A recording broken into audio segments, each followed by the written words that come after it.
इतनी मोहब्बतों से पहला सबक पढ़ाया, मैं कुछ ना जानता था सब कुछ मुझे सिखाया।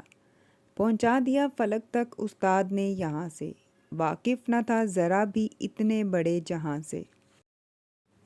पंजाब भर के तमाम सरकारी स्कूल्स के असातिज़ा और तालिबे इल्म स्कूल्स की तालाबंदी करने पर अफसरदा हैं। इस मौका पर government girls model pilot high secondary school Sahiwal के असातिज़ा और तालिबे इल्मों ने अपने अपने ख्यालात का इजहार किया। बिस्मिल्लाहिर्रहमानिर्रहीम। पायलट स्कूल के बिहाफ पर मैं यहाँ पर अपने कुछ ज़रूरी जो हालात चल रहे हैं उनके बारे में कुछ बात और तज़किरा करना चाह रही हूँ। आज सुबह गेट से अंदर दाखिल हुए हैं तो बग़ैर बच्चों के स्कूल को देख के एक दफ़ा ऐसे ही महसूस हुआ है जैसे स्कूल बंद नहीं हुए बल्कि हम असातिज़ा की जो दिल हैं वो बंद हो गए। तो खाली स्कूल वाकई ही में बहुत मुश्किल है, हम टीचर्स के लिए भी देखना। और ये जो हालात अब जिस डिगर पे चल रहे हैं ये बहुत ही अजीब सिचुएशन हो गई हुई है। मैं ये समझती हूँ कि ये एक जो पैगम्बराना पेशा था और पैगम्बराना पेशा है और ये रहेगा ता क़यामत। ये तमाम तर जो कायनात का निज़ाम चल रहा है ये असातिज़ा ही की बदौलत है। हमारे जो मुअल्लिम जो एक हुज़ूर अकरम सल्लल्लाहु अलैहि वसल्लम ने जो दर्स व तदरीस का सिलसिला स्टार्ट किया है वो सारी तबलीग ही हम आगे लेकर चल रहे हैं। तो बतौर उस्ताद हम लोग किस मुकाम पर आज आ गए हैं। हम पाकिस्तान के अंदर अपने जो वैल्यूज़ हैं एज अ टीचर हमें पहचानने में कहाँ पर कोताहियाँ हो रही हैं। क्या ये जो अथॉरिटीज़ बैठी हुई हैं, क्या ये जो गवर्नमेंट के अंदर लोग बैठे हुए हैं ये बगैर असातिज़ा के यहाँ पर बैठे हुए हैं? क्या इनमें एहसास नहीं है कि हमें किसने यहाँ पर इस मुकाम तक पहुँचाया? क्या इन्हें पता नहीं है कि आज हमें इस सीट पर बिठाने वाले लोग सड़कों पर बैठे हुए हैं? क्यों इन्होंने हमसे हमारी कुर्सियाँ छीन ली हैं? क्यों इन्होंने हमारे इख्तियारात इतने कमज़ोर कर दिए कि हम अपनी आवाज़ को सड़कों पर बुलंद करते फिर रहे हैं?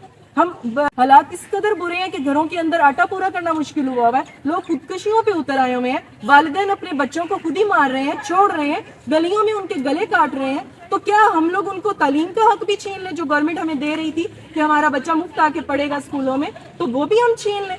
हमारा कहाँ जाएगी ये कौम? हमारा कोई वाली वारस कौन है? कौन उठेगा हमारी खातिर? कौन ये करेगा काम? We are the nation builder. हमें हमारी ही तामीराती कामों से क्यों मना किया जा रहा है? मुतालबात जायज़ मुतालबात हैं, उनको खुदारा पूरा किया जाए। प्राइवेटाइजेशन का जो कंसेप्ट है गवर्नमेंट, ये जो आर्जी गवर्नमेंट है इसको खुदारा जो है वो अकल के नाखून लेने चाहिए, होश के नाखून लेने चाहिए कि हम किस पॉइंट ऑफ व्यू से सोच रहे हैं। नो डाउट कि ये अपने मेथड में जिस चीज़ को भी लाना चाह रहे हैं, उनकी जो पॉलिसीज हो जिसको फॉलो अप कर रहे हैं वो हमारा मसला नहीं है। हमारा मसला सिर्फ ये है हमारी गरीब आवाम का बच्चा अगर 20 रुपए में पढ़ रहा है तो वो ऐसे ही पढ़ता रहे। अगर वो इसी तरह से कोई तंदूर चलाने वाला, रिक्शा चलाने वाला, कहीं कोई कूड़ा उठाने वाला, कहीं कोई मेहनत मजदूरी करने वाले के बच्चे आज अगर टॉप पोजीशंस पर हैं और बहुत सारे सीएसएस ऑफिसर्स हैं, वो हम टीचर्स की बदौलत है। हम अपने तमाम काबिल असातिज़ा जो हमारे रहनुमा हैं उनकी कदर दिल से करते हैं। हमें पहचाने, हमारे हक को पहचाने, हमारे मुतालबात को पहचाने, इसके अलावा हम और कुछ भी नहीं आपसे मांगते। और यही जो लाठी चार्ज कर रहे हैं, जो इतना जुल्म तशद्दुद कर रहे हैं, वो भी तो टीचर से पढ़ के आए हैं ना। आज वो टीचर की क्या रिस्पेक्ट कर रहे हैं? क्या ये टीचर ने आपको सिखाया था कि आप उठ के उन्हीं टीचर्स को आप मारना शुरू कर दो, उन्हें गिरफ्तार कर लो? सारी रात से टीचर्स जो हैं वो हवालात में बंद हैं, लॉकअप में हैं।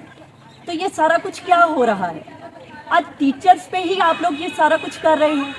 टीचर्स पे इतना जुल्म तशद्दुद। वो टीचर्स अपने हक के लिए नहीं, छोटे बच्चों के हक के लिए निकले हैं, गरीबों के हक के लिए निकले हैं। खुदारा रहम करें हम पे, रहम करें इस अवाम पे, इस मुल्क पे रहम करें। हमारे टीचर्स के मुतालबात पूरे किए जाएं ताकि हमारी तलीमी सरगर्मियां जारी रह सकें।